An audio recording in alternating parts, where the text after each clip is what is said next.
there. Fuck! I'm stuffed, Rick! I had to show that off. Haven't been able to show that off since I got it. Hello there. So, those of you who've known me for a long time, those are the people that watch this channel, know I'm a huge Star Wars nerd. Have been my whole life since I was a wee little kid. Some of my first toys were Star Wars toys, and growing up I was just a huge Star Wars fan. I even like the prequels. I know a lot of people don't care. I did a video explaining why I like the prequels, defending them. Yes, I acknowledge that Phantom Menace is the worst Star Wars film, but I still... Every Star Wars film, the more I see it, the more I like it. The more I understand the overall story. And when you watch that original prequel... Or not original prequel, duh.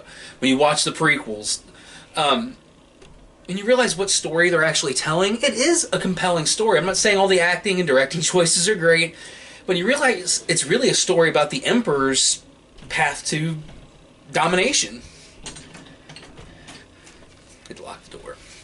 So, a lot of people were surprised that I didn't give a stellar review to Solo, a Star Wars story. I liked it. I did recommend people go see it, but I wasn't yay about it like I was Force Awakens, which of the 4 new Star Wars films, in my opinion, is far and away the best. I think I like them in the order they've come out. I liked that one a lot. Liked Rogue One. Last Jedi I've liked more and more. Like when I first saw it in the theater, we saw it twice in a row because we're dorks, and then we gave a review of it. But the more I've seen The Last Jedi, the more I pick up for it, the more I'm into it. So I'm not going to come down on The Last Jedi. And then there was Solo, a Star Wars story. We did the car review. Go back for the YouTube videos. For those of you that are on Facebook, it's over at Saturday Morning Cheap Seats. That's the name of my channel on YouTube. We did our car review over there for Solo. We both liked it. Jeremy liked it a little bit more than I did. And now I've watched it again after I bought it this past Tuesday, or last Tuesday I should say, on Blu-ray. And it is better the second time. Especially the middle and the ending. Now the beginning I still think falls flat. I think the first like 45 minutes of Solo are really fucking boring. There's a lot of unnecessary shit in there. The worst part of any Star Wars film ever is in Solo. And that's when they give Solo his last name. He's like, my name's Han. He's like, well, you're by yourself? Oh, Han Solo. We didn't need that. And why did he keep it? His son's name is Ben fucking Solo. So he kept that his whole life. Why? So anyway, this isn't really to talk as much about the film itself, but why did Solo fail? People think, oh, it's Star Wars. It's guaranteed. It's a sure thing. This is going to make money. That was the mistake they made. Really, the biggest problem, and I'll go over some other problems, but the biggest problem that Star Wars is experiencing right now is oversaturation. Even with the prequels, we got 2 to 3 solid years in between the movies. We had time to miss them before they came back. And I know in today's day and age we want our movies out quicker. But even then, a year to a year and a half is still good enough. We're still good with that. It was like a good year before Rogue One came out after Force Awakens. And we were fine with that. And then it was almost, I think it was a little bit over a year later that we got Last Jedi. And then, what was it, 6 months later, we got Solo? It's too much. It's too much Star Wars. And I love Star Wars. I want you to give me all the Star Wars you can, but give me time. Now, this film was hurt a lot by directors being fired, screenwriters being fired, new ones being hired, reshoots. This movie ended up costing the company over $300 million to make. And it only made about $300-something million. Which you think, oh, that's a lot of money, not when you spent that much on it. Now, if your Teen Titans Go to the movies, they spent $10 million on it, and you made that kind of money, awesome. That movie made like $100 million worldwide, by the way. But that's one of the biggest issues why Solo failed, is people didn't have enough time to get nostalgic. They didn't have enough time to get excited about it. It was like, hey, Star Wars. A couple months later, here's more Star Wars. The film itself, I thought all the characters were played well, especially Lando. I really like Childish Gambino anyway. I'm not a really big fan of new rap music. I fucking hate mumble rap and that Post Malone shit or Drake. I can't stand it. So Childish Gambino is kind of like a refresher because he doesn't just mumble, and even when he does, it's like it makes sense. He's a good rapper, and I liked his videos. I like the This Is America video, so I like watching that guy. I thought Emilia Clarke was great. Woody Harrelson, of course, it's Woody Harrelson. He's great in everything he fucking does. But Alden Ehrenreich, who I do believe was a good actor, and he is a good actor. I look forward to seeing him in more things. He wasn't Han Solo. He did not look, sound, perform anything like a young Han Solo. There were times he just smiled way too much. And when Han smiled, it was always special because he barely ever fucking smiled that much. You know, he kind of mostly had this look on his face. That dude smiled so much. I'm like, man, Han is a little bit more snarky than that. He doesn't always have to smile. He can say just as much by talking just like this. And so he didn't work for me as Han Solo. Like, not at all. I don't blame him because he isn't the casting director. He wasn't Ron Howard. I think there probably could have been some better choices out there. I know they wanted to go with somebody who's like a relative unknown, but that might have been a mistake. I mean, maybe find somebody who can do a young Harrison Ford. So there's multiple reasons why Solo ended up being kind of a flop. It put the halt. There was all kinds. We were going to get my favorite character in all of the Star Wars mythos is Obi-Wan Kenobi. He's my favorite character.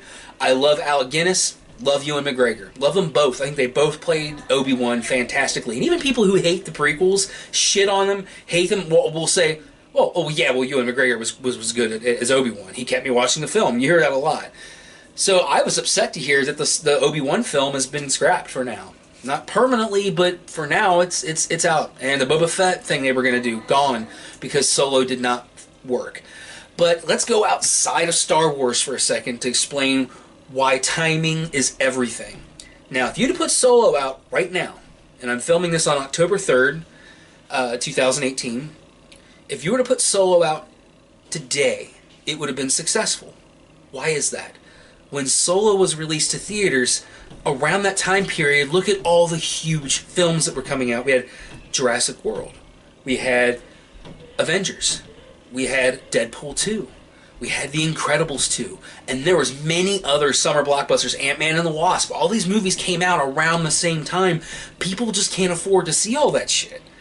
I mean, that's just what I do with my spare time and free money. Like, I have disabled children. I can't go out and do certain things. I can't go out and buy expensive TVs and shit like that. I don't really have hobbies like that. So what do? Take $6 on Saturday morning and I go see movies. But a lot of people don't have their mornings free, or when they go, they take their whole families. And for me, I'm just going by myself, paying for my own ticket. So people that like to see these movies didn't get to see them all. Most people I know didn't get to see all the movies that I did, and I didn't even get to see all. I didn't see Incredibles 2 yet. Yeah, I still haven't seen Incredibles 2, and I really want to see it because I love the first one. There's a lot of movies that came out this year that I never had a chance to see because there was just too much. Once again, it wasn't Star Wars, it was just basically cinema oversaturation.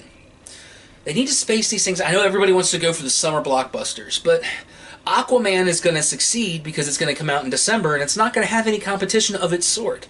Now, Venom comes out in a couple days, and I will be seeing Venom. I'm most likely going to end up doing that one by myself, and that's fine. But I am definitely seeing Venom for sure. Had this movie come out now, I think it would have made a lot more money. As, you know, shit, with Last Jedi, you watch our old videos, we were talking about how they ran the trailers for 6 goddamn months. At one point, I was like, I can't wait for Star Wars Last Jedi to come out so I can stop seeing the fucking trailers for it. So we didn't have that build-up with Solo. We didn't have the time to get excited for it, and they put it out at a time where people just didn't have the fucking money.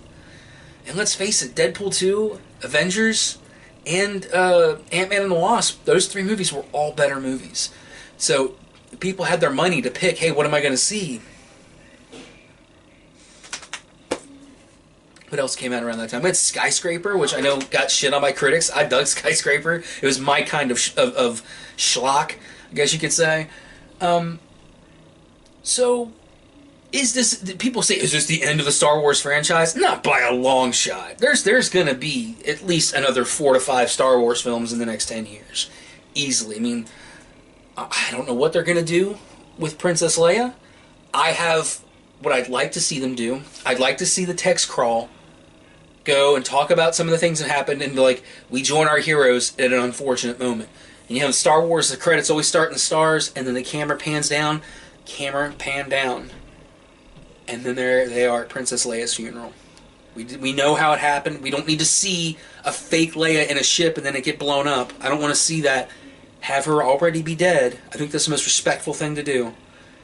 Have the movie begin with her funeral, like after it, like them walking away from her burning body or however she decides to be laid to rest. That's how I think they should begin Episode 9. I haven't heard it yet, but I don't think Episode 9 has a title, but I could be wrong. But it's not due out for like another year, which is good. That's very good, because then you have time. If you notice there's a problem with your film, hey, we can do reshoots, we can do rewrites. So, do I still recommend Solo? Yes, I do. It is a fun movie. There's enough in there that I think people should watch it. It does have some fun stuff. It has a lot of unnecessary shit, too. And it is one of those movies that it is better the second time you see it, because I've seen every Star Wars movie 100 goddamn times, except for Rogue One for some reason. I need to watch that one more. So, my daughter's bouncing against the door. I'm about to unlock it and open it and watch her fall in. No, I wouldn't do that. Alright, that's going to be it for me. Really don't know what I'm reviewing next. Well, it's October now, so if there's any horror movies I haven't covered that maybe you'd like to see me cover, I know nobody ever responds to that. I have some videos with like 1,000 views and responses, but when I ask a question, nobody ever responds to it, so I'll try it here again. Is there a horror movie that you'd like to see my take on? Is there a horror movie that you think absolutely sucks and you want me to sit through it because you hate me and you like to torture me? Do you secretly desire me sexually so you want me to see a fantastic film? I'll accept any of those answers. So, I'll see you next time.